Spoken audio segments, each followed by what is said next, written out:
again, it's like poetry, so if they rhyme, every stanza kind of rhymes with the last one.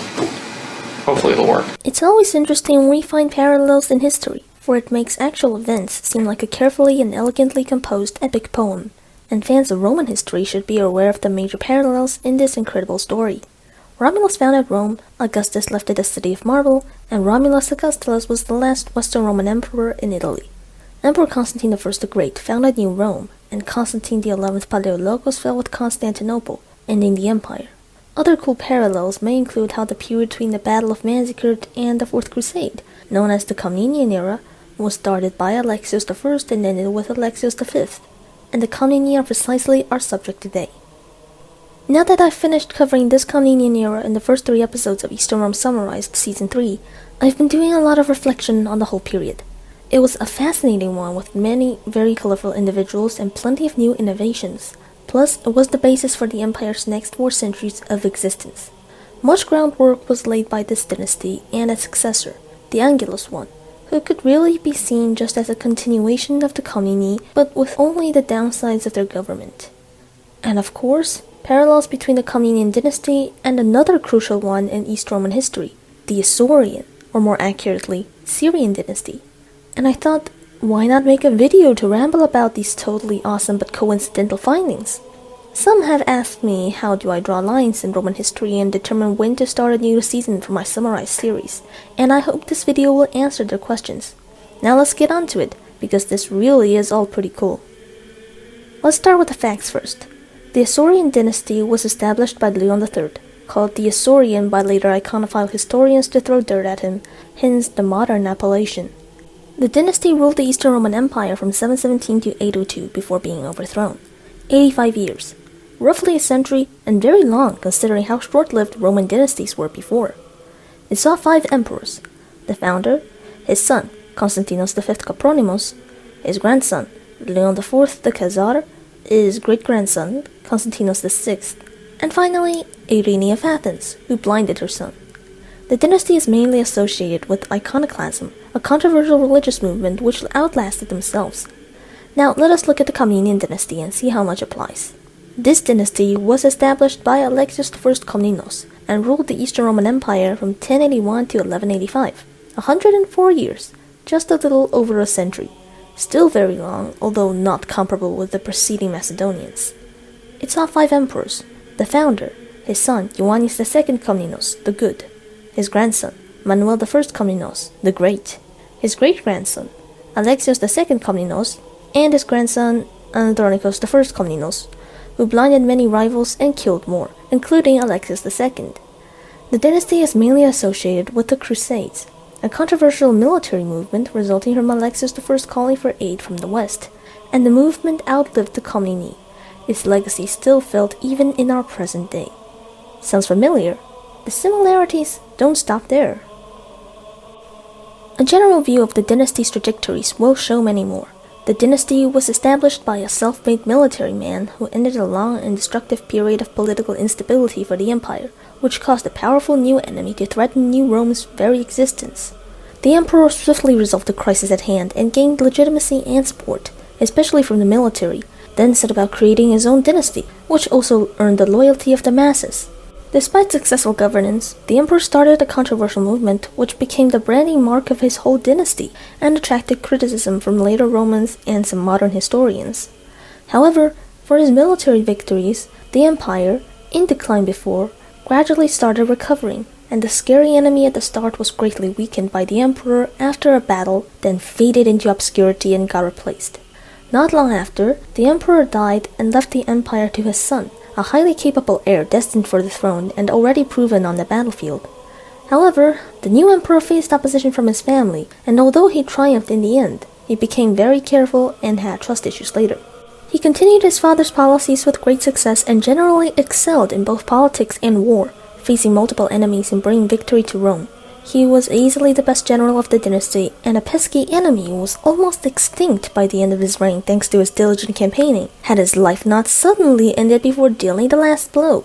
His son, in his mid-20s only, succeeded and continued the policies of his father and grandfather, showing remarkable competence for one so young. The third emperor sought rapprochement with an unpopular group due to the controversial movement, but kept practicing it as his predecessors did anyway.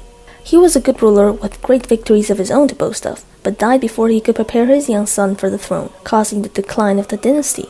The boy emperor ascended and ruled in name only. His mother was his regent, and everything was done by her and her men. Due to the weaker regime and its unpopular policies, there were revolts and civil unrest constantly. The boy emperor was betrothed to a princess of France, and he was powerless as gains made by his predecessors were gradually lost.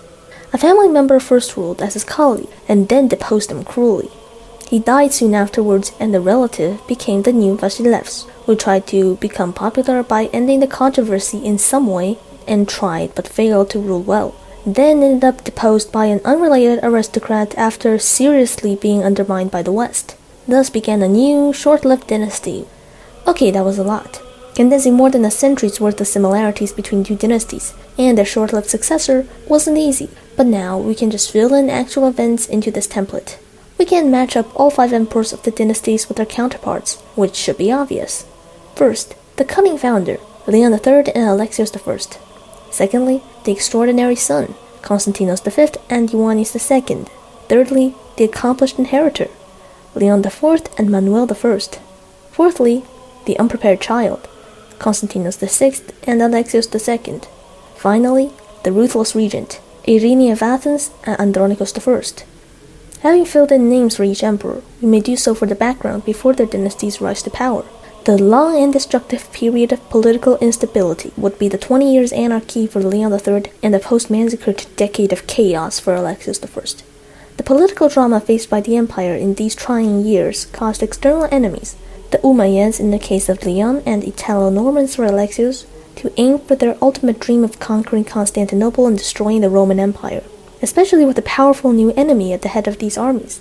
The famed Maslama ibn Abd al-Malik, who quickly overran Anatolia backing a Roman pretender, Leon himself, to the throne, and Robert Guiscard, who quickly overran the Balkans backing a Roman pretender, a monk who looked like the ex-emperor Michael VII, to the throne.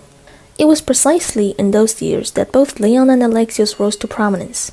Conon, a Syrian who became Emperor Justinian II Spatharios by chance, pursued a military career during the anarchy and was appointed strategos of the Anatolikon, the most prestigious command in Anatolia then, and revolted against the usurper. When he came to Constantinople with Maslama support, he convinced the usurper to retire peacefully and became Emperor Leon III. Alexios was but a lad by the aftermath of massacred, but even then, he was involved in military affairs and actively served the reigning Ducas dynasty, gaining fame for subduing the rebelling Norman mercenary Hussar de Bayeux with his cunning tactics. The usurper Nikephoros Votaniatis relied heavily on young Alexios' talents and named him Domesticos of the West, the most prestigious command in the Balkans then. Soon, Alexios revolted against the usurper, and when he took Constantinople with Ducas support, he convinced the usurper to retire peacefully. Both Leon and Alexios immediately had to face Rome's enemies right after taking the purple. Both did prevail in the end. Leon inflicted a heavy defeat with ridiculous casualties on Maslama's army at the 717 siege of Constantinople, relieving the Roman capital from doom. The Arabs never tried to take Constantinople again, and Maslama would no longer be prominent in the Roman-Arab wars. But one of those who followed him during the siege, Abdallah al-Battal, who later became a hero in Muslim epics, picked up the mantle of being the empire's sworn enemy and launched many raids into Anatolia over his career. Alexios wasn't very successful at first against Normans, but he learned from his errors and adapted his strategy, and in 1085 ended the Norman threat for good. Guiscard died, but his son Bohemond, who followed him on the Balkan campaigns, would pick up his father's mantle of trying to carve a piece of the empire for himself, and later caused significant trouble for Alexios, his arch-nemesis. Not long after suppressing the threat and gaining legitimacy for life, the emperor's much-desired son and heir was born, Konstantinos V and Ioannes II, thus creating the Isaurian and Komnenian dynasties. The following years of Leon and Alexios' reigns weren't smooth. Deep Arab raids and natural disasters in the 720s made life difficult for everyone, despite Leon's efforts to improve administration and the military. The late 1080s and early 1090s saw Alexios fight against Pechenegs, Turks, and rebels. Not exactly a great time either. This was when they decided they needed major help. Leon sought his from God and Alexios from the Pope, starting a controversial movement. For Leon, this was iconoclasm, banning icons as he believed them to be idols and incurring wrath from the divine. Iconophiles fiercely opposed him and vilified him and his dynasty in later histories, and nobody could talk about the Isaurians without also treading on iconoclasm. This was what Leon was most famous for. Likewise for Alexios, it was using the Latins to reconquer lost Roman lands, which later became known as the Crusades. Most Romans were less than enthusiastic to the idea of unruly Latins trotting through their empire, especially after the treacheries of at least 3 Norman mercenaries before, but Alexios asked the Pope for troops anyway, bringing the Latin and Roman world closer than ever that led eventually to the Latins taking over the empire. Alexios and his dynasty are known to posterity mainly for their crusade connections. Although after implementing these policies, Leon and Alexios started gradually turning the empire's luck around and initiate recovery, old foes still caused considerable trouble. Al-Batal conducted devastating raids in the western Asia Minor, and Bohemond founded the Principality of Antioch, breaking his crusading oath and becoming a thorn in the empire's side, as he expanded into Cilicia at its expense. Then, in a decisive battle, they were completely destroyed. The Battle of Acrinon, 740, was the first pitched battle Romans won against Arabs, and Leon's army slew Al-Batal and the best of the Umayyads, contributing to the fall of the Caliphate a decade later. Bohemond besieged Dyrrhachion in 1107, but Alexios cautiously defeated him and forced him to sign a treaty so humiliating that he never dared to go to Antioch again, dying in obscurity in Italy. The Umayyads were replaced by the Abbasids, and the Italo-Normans were no concern of the Romans anymore. But the Principality of Antioch, after Bohemond's nephew Tancred's rule, was more formidable and pestered Alexios' successors incessantly. The emperor continued to labor tirelessly for the empire until his death, after a long and fruitful reign. Leon and Alexios confidently entrusted the throne to their sons, Konstantinos V and Ioannes II, highly capable heirs destined for the throne, and already seasoned, having accompanied their fathers on campaigns and learned the ropes. Konstantinos and Ioannes were their father's eldest sons, and married to a foreign princess for political alliance, both brides renamed as Eirene. Konstantinos wed the Khazar princess Tsitsak, and Ioannes the Hungarian princess Piroska. But they were immediately confronted with opposition from the family, specifically their brothers-in-law, Artavasdos, who married Konstantinos' sister Anna, and Nikephoros Vrienios, who married Ioannes' sister Anna Komneni. At this point, I must add that I never noticed the identical names of Konstantinos and Ioannes' wife and Nello's sister until today, but the more similarities the better. Konstantinos fought a civil war with Artavasdos and triumphed, blinding his brother-in-law and exiling his whole family. Now as for Ioannes, I have stated my view before that I don't fully buy the story of Vrienios and Anna's coup in Honiatis, but Ioannes' comportment during his reign suggests that he had gone through some sort of conspiracy at the start. His caution and over-reliance on one good friend all point to severe trust issues with his family, which of course may result from the endless plotting from his brother Isakios, but suspicious activities involving Vrienios isn't completely off the table. Then, having secured the throne, the emperor continued his father's policies with great success. The reforms of Leon and Alexios were carried on, and their objectives were inherited by their sons. Konstantinos kept limiting the power of the strategy and the themata like Leon, and Ioannes continued using the Komnenian military system devised by Alexios, very effectively making use of the pronia to draw on more and more native Roman troops for the core of his ever-stronger army. They also introduced new and better units to the imperial army. Konstantinos infamously founded the Tagmata, the elite professional cavalrymen who became the poster boys of the medieval Roman military. Ioannes also created a Macedonian contingent for himself, who followed him faithfully and performed brilliantly in Cilicia and Syria. Konstantinos struck at the Caliphate and Bulgars, continuing his father's goal of restoring the empire. Ioannes too took up his father's restoration of imperial rule in the east, becoming the terror of the Crusader states and Turks alike. They were respectively recognized by contemporaries and modern historians as the best generals of their dynasty, which is absolutely true. Their arduous yearly campaigns, Konstantinos against Bulgars and Ioannes against Turks, severely weakened the enemy and put them on the back foot. They brought many victories and much loot for the empire and became the first emperors in decades to hold imperial triumphs which are recorded in detail. They were continuers of their father's military policies, yes, but they surpassed their sires with their successes on every front. At home as well, they followed their predecessors. Konstantinos kept pushing for iconoclasm and became even more fervent than even Leon, and Ioannes kept using Latins to further the Roman cause. even trying to help them gain new land in Syria in exchange for Antioch, the prime objective of reconquest for 3 generations of Komneni. At home, their administration brought prosperity to the people, and they left the empire in a much better shape than the one they inherited. However, they were betrayed by enemies who pretended to be allies.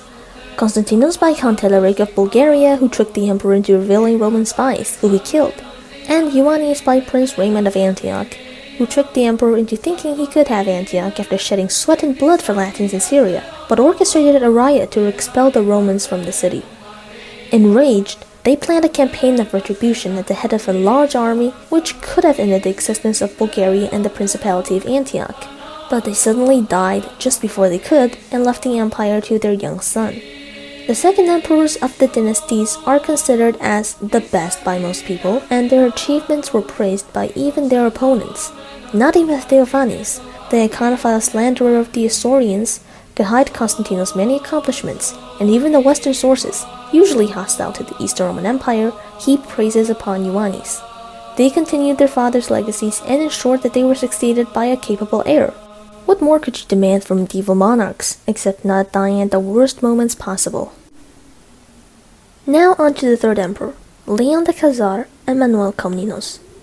They were almost the same age at the time of their ascension, respectively 25 and 24.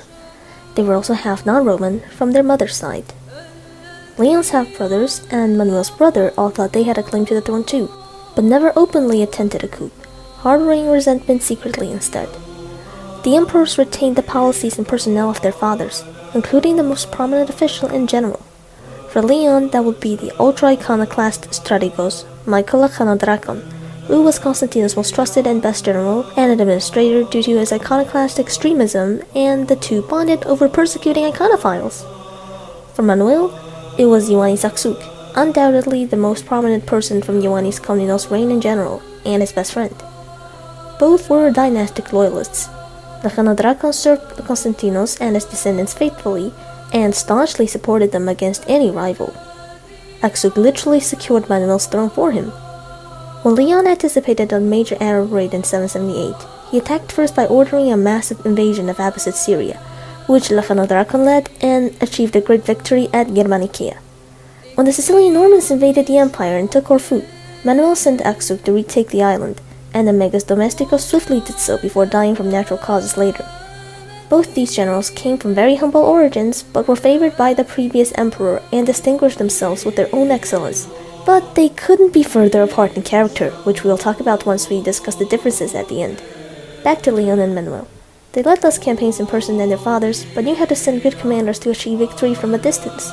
They also organized triumphs for their successful generals. Leon was iconoclast, yes, but much more tolerant than his father, and his moderate attitude earned the gratitude and goodwill of the iconophiles. Some even called him the friend to the Mother of God for his sympathy towards them. Likewise, Manuel was a renowned Latinophile who enjoyed the company of Latins and was fascinated by all things Western. He regularly cooperated with the Crusaders and gave favor to the Latins, sometimes even more than to his own Roman subjects.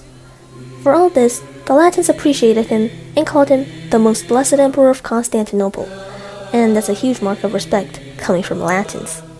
The Latin question persisted after Manuel's death, and tensions between Romans and Latins worsened, as those between iconophiles and iconoclasts did after Leon's untimely demise, although they may have already started towards the ends of their reign.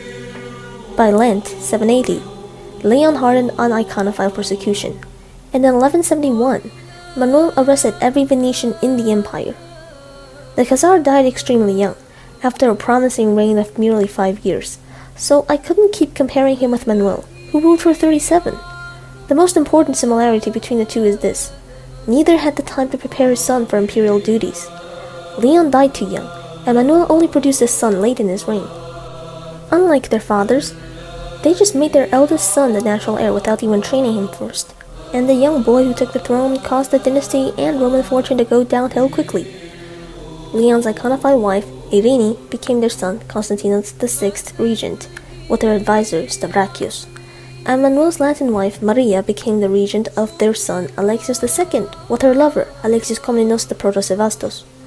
Leon and Manuel were remembered by subjects and foes alike as good and generous rulers, who were the last in a chain of 3 good emperors, the restoration of the empire reaching its peak under them.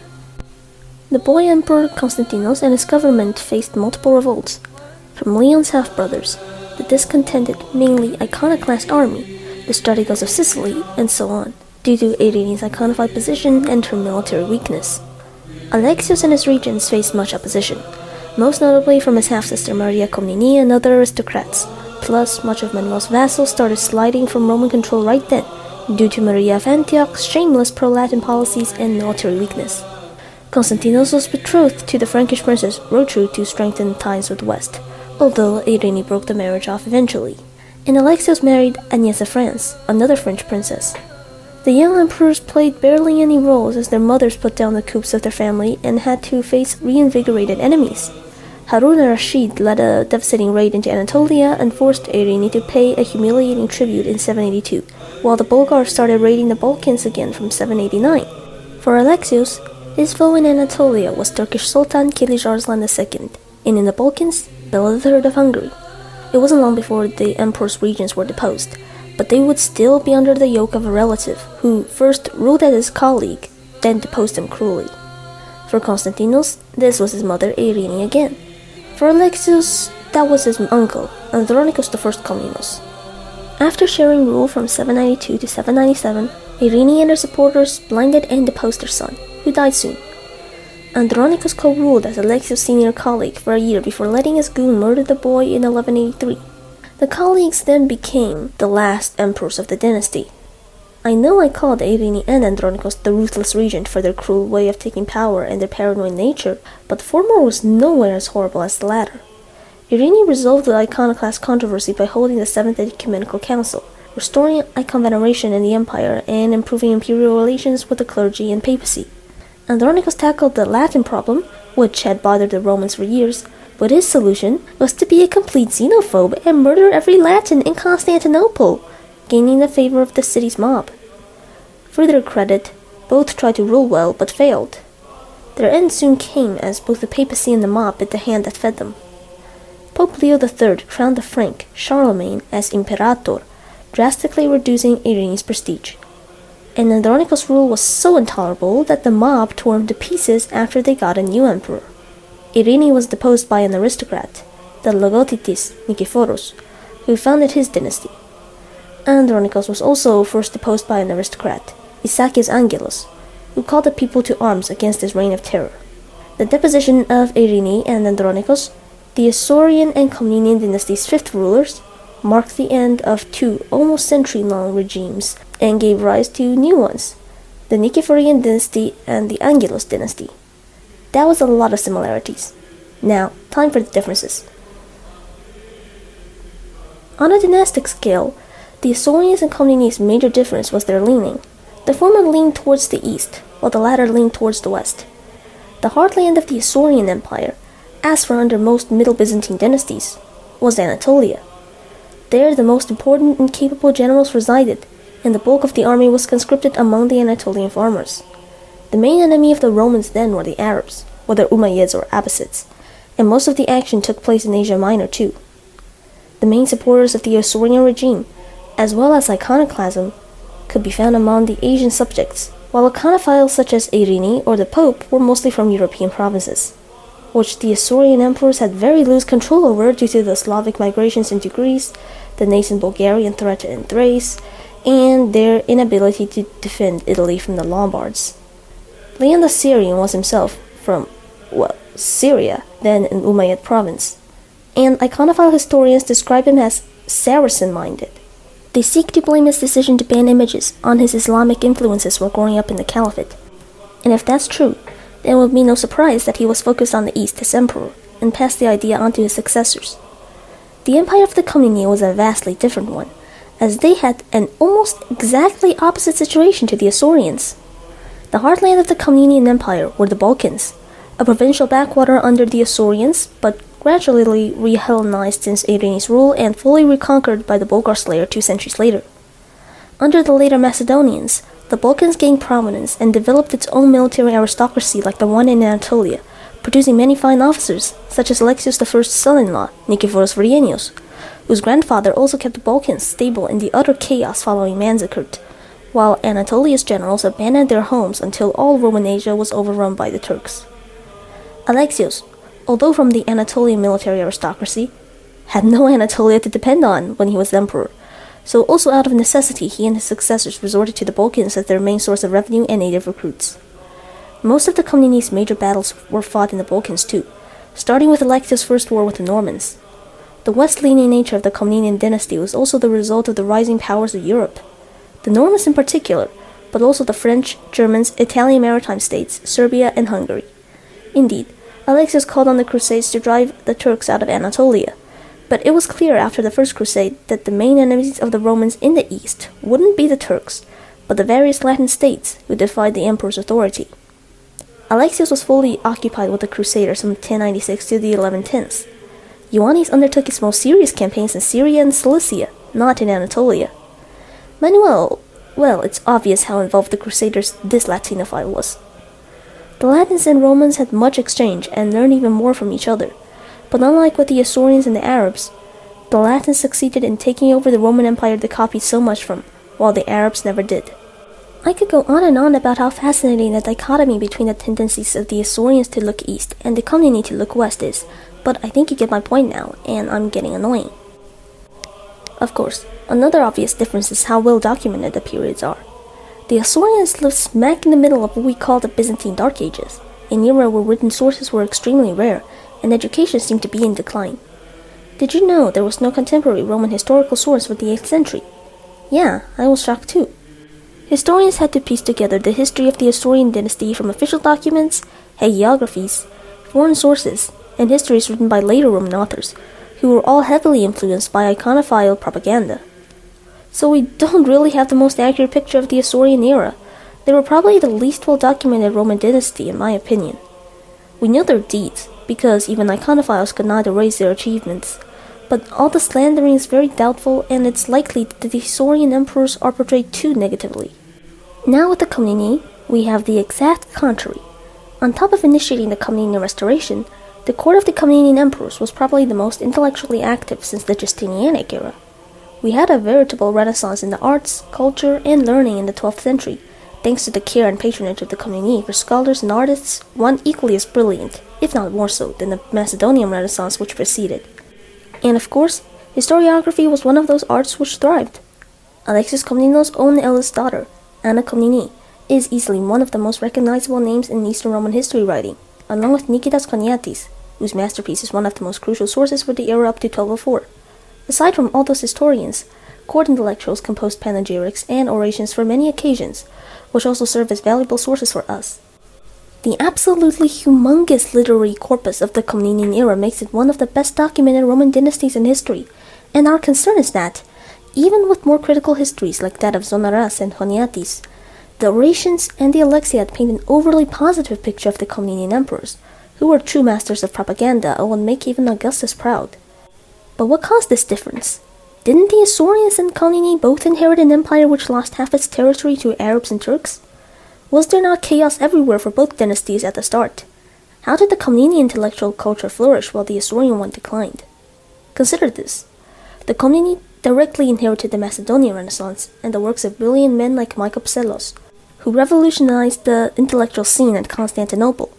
Even though the empire wasn't doing great politically, it was at the top of its game culturally.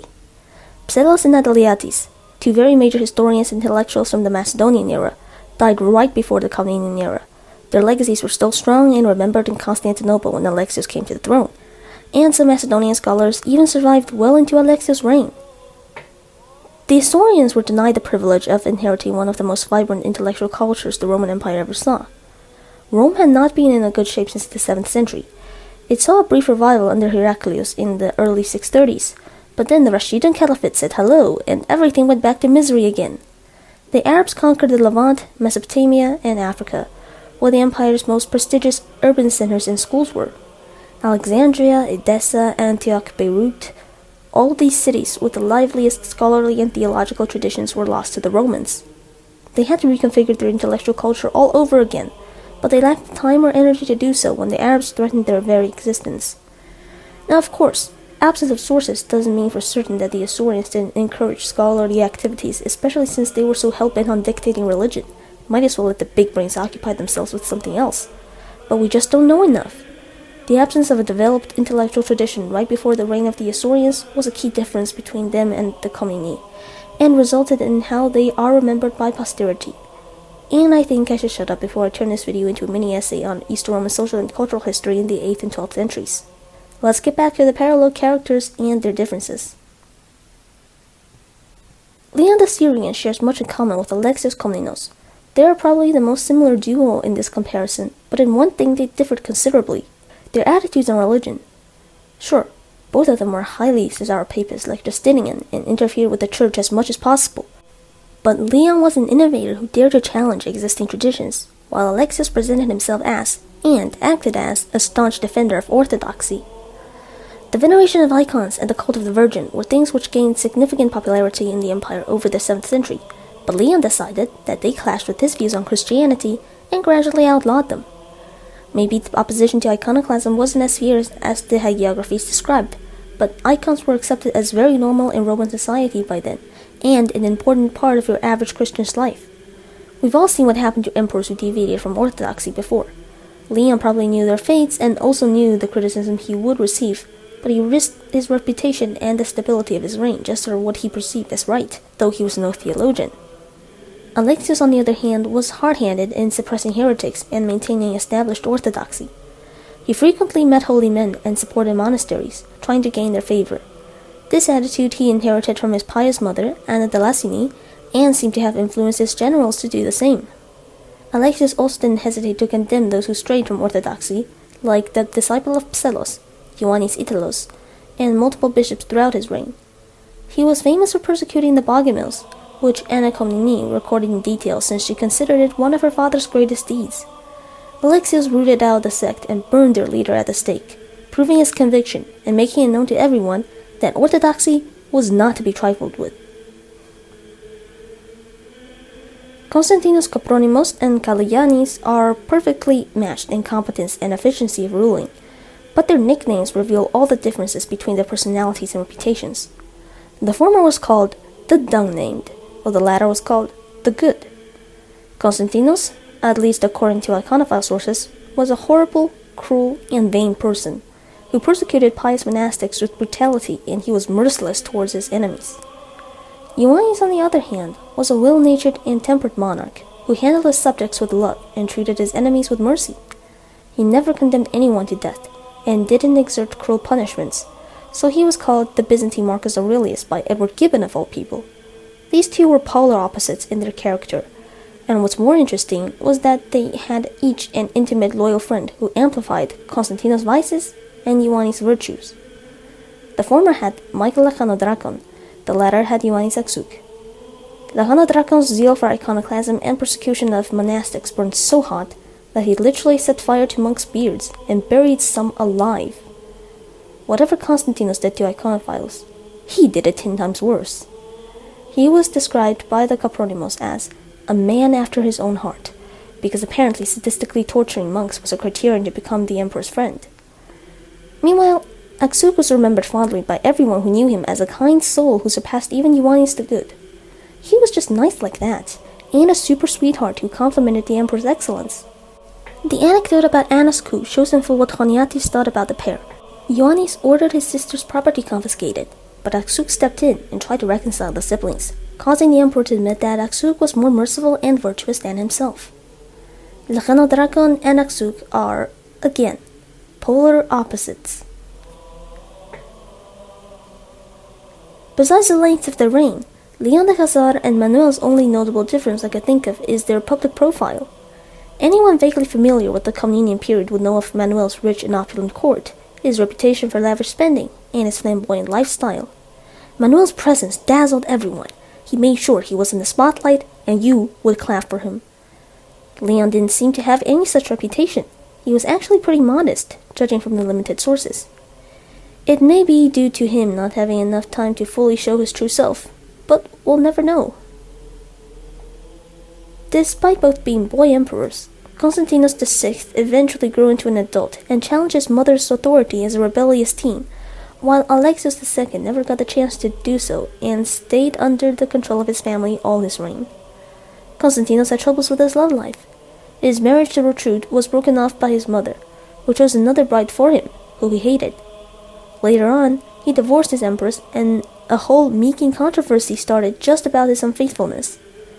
Alexios had no such problems. He was arranged to marry Ioannes of France, and they stayed happily married until his death. Konstantinos wasted his popularity, and by the time he was blinded, nobody seemed to care too much. After his death, only one usurper claimed his identity, only for a little extra legitimacy.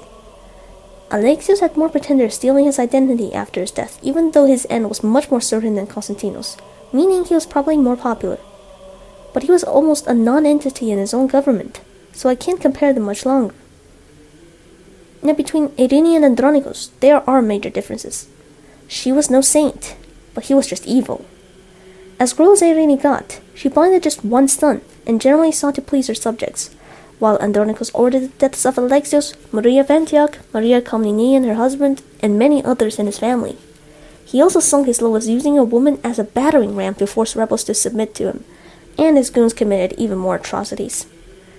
Eirene's policies aimed to appease the West by restoring icons and seeking contact with Charlemagne, while Andronikos did a little genocide, on the Latins and destroyed the diplomatic achievements of Manuel with the Western powers. Eirene was deposed in a bloodless coup, while Andronikos died in the most brutal way for an emperor to be torn alive by the mob.